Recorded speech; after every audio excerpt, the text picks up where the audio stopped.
अंदर जीत का जश्न और बाहर लगता रहा लाशों का ढेर। ये हाल हुआ आरसीबी की विक्ट्री जश्न के दौरान।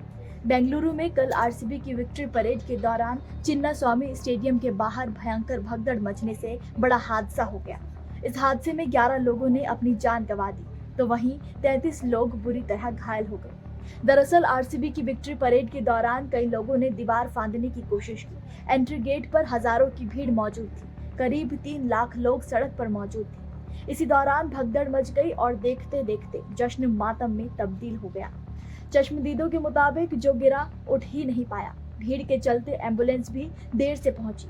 लोग घायलों को सड़क पर ही सीपीआर देते रहे। एबीएम मेडिकल कॉलेज के एक डॉक्टर ने बताया कि मृतकों में ज्यादातर युवा हैं। इसमें 5 महिला और 6 पुरुष हैं। सभी की उम्र 13 से 33 साल के बीच है। इनकी मौत सिर, रीढ़, पेट में गंभीर चोट लगने से हुई। जश्न के दौरान अंदर कर्नाटक के सीएम सिद्धारमैया और डीके शिव कुमार मौजूद थे, लेकिन किसी को भी परेड के दौरान बाहर मची भगदड़ की खबर नहीं थी। भगदड़ के कारण का जब पता लगाने की कोशिश की तो कुछ अहम बिंदु सामने आए। प्रारंभिक जांच में सामने आया कि स्टेडियम में फ्री पास से एंट्री थी। पास आरसीबी की वेबसाइट से लेने थे। बुधवार को ये घोषणा होने के बाद बड़ी संख्या में लोग वेबसाइट विजिट करने लगे तो साइट क्रैश हो गई। पास पाने वालों के साथ ही बिना पास के लोग भी स्टेडियम में पहुंच गए, लेकिन स्टेडियम प्रबंधन इतनी भीड़ का अंदाजा नहीं लगा पाया। स्टेडियम की क्षमता सिर्फ 35,000 लोगों की थी, लेकिन बाहर 3 लाख लोग जमा थे।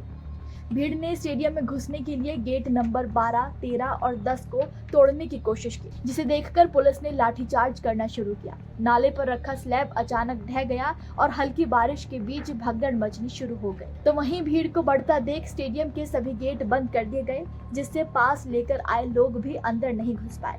इस बात को लेकर लोगों में आक्रोश बढ़ गया और गेट नंबर 10 पर स्थिति बिगड़कर कंट्रोल के बाहर हो गई, जिसके बाद पुलिस ने महिलाओं, बच्चों को पीछे धकेला तो कुछ महिलाएं बेहोश होकर गिर गई, जिसके बाद भगदड़ मचनी शुरू हुई और फिर लोग एक दूसरे के ऊपर चढ़कर बाहर की ओर भागने लगे। कुछ लोग सांस न आने की वजह से दम घुटने से मर गए तो कुछ भीड़ के नीचे कुचल कर मर गए। बता दें कि घटना की सूचना मिलने के बाद आरसीबी की तरफ से सोशल मीडिया पर एक पोस्ट सामने आया। आरसीबी ने लिखा, हमें इस घटना की जानकारी मिलने के बाद गहरा दुख हुआ है। जिन परिवारों ने अपनों को खोया है, हम उनके प्रति अपनी संवेदनाएं व्यक्त करते हैं।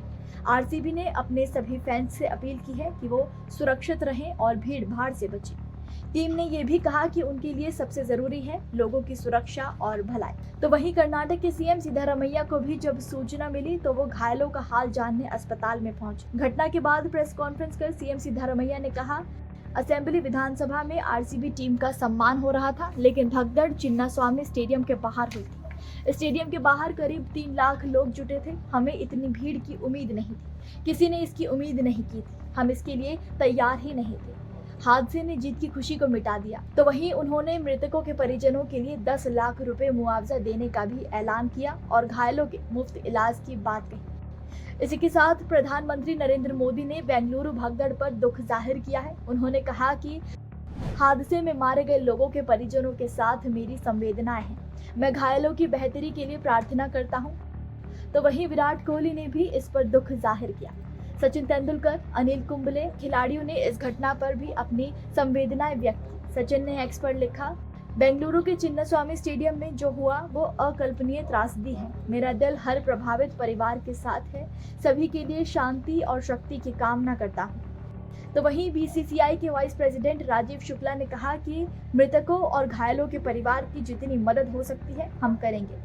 कर्नाटक सरकार और आईपीएल फ्रेंचाइजी से भी बात हो रही है। ये कोई राजनीति की बात नहीं है, लेकिन इस पर राजनीति शुरू हो चुकी है। कर्नाटक में विपक्षी दल बीजेपी ने कहा कि ये घटना सरकार की वजह से हुई है। उन्हें इस बात का अंदाजा ही नहीं था कि कितने लोग आएंगे, क्या सावधानियां बरतनी होगी, ये सुरक्षा में चूक है, न्यायिक जांच हो, और आखिर ये कैसी बात कर्नाटक सरकार द्वारा कही जा रही है। तो वहीं भगदड़ में बचे लोग इसे पूरी तरह से सरकार और स्टेडियम प्रशासन को ही इस भयंकर हादसे का जिम्मेदार मान रहे हैं। हादसे में पीड़ित एक व्यक्ति ने कहा, मुझे नहीं पता था कि मेरी गलती क्या है। हमारे पास टिकट थे। मैं आईपीएल में आरसीबी की जीत का जश्न देखने आया था, लेकिन भगदड़ में 11 लोगों की मौत के बाद वहां पसरा मातम देखकर स्तब्ध था।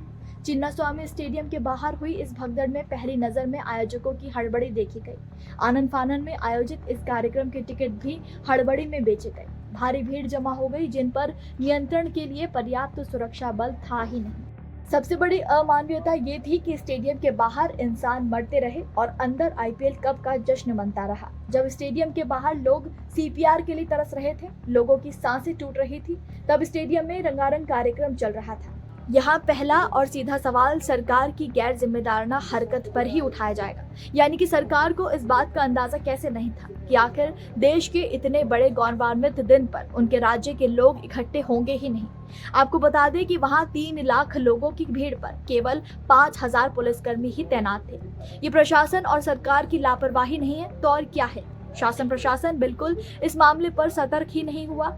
बेकाबू भीड़ और अनगिनत लोगों को रोकने के लिए पर्याप्त इंतजाम किए ही नहीं गए। ऐसी व्यवस्था की ही नहीं गई जिससे उतने ही लोग स्टेडियम तक पहुंचे जितनी स्टेडियम के झेलने की क्षमता थी। और अगर इन लोगों को रोकने की व्यवस्था नहीं थी तो क्या जश्न मनाना इतना जरूरी था? राज्य की भीड़ को मैनेज करना सरकार की ही जिम्मेदारी होती है, लेकिन उन्हें इस हादसे की खबर ही नहीं हो सकी। वो आराम से अंदर जश्न मनाते रहे। तो वहीं आखिर लोग भगदड़ को सीरियस लेना कब शुरू करेंगे? लाखों की भीड़ इकट्ठे होते ही भयंकर भगदड़ के आसार बन जाते हैं। फिर भी लोगों ने उस जगह जाना चुना, आखिर क्यों? आप इस भगदड़ का जिम्मेदार किसे मानते हैं? हमें कमेंट में जरूर बताइएगा। नमस्कार, मैं हूं मानक गुप्ता। अगर आपको हमारा ये वीडियो पसंद आया हो तो इसे लाइक और शेयर जरूर करें, और हाँ, हमें सब्सक्राइब और फॉलो करना ना भूलें ताकि आप देश और दुनिया की कोई खबर मिस ना करें। तो जुड़े रहिए हमारे साथ और देखते रहिए न्यूज़ 24।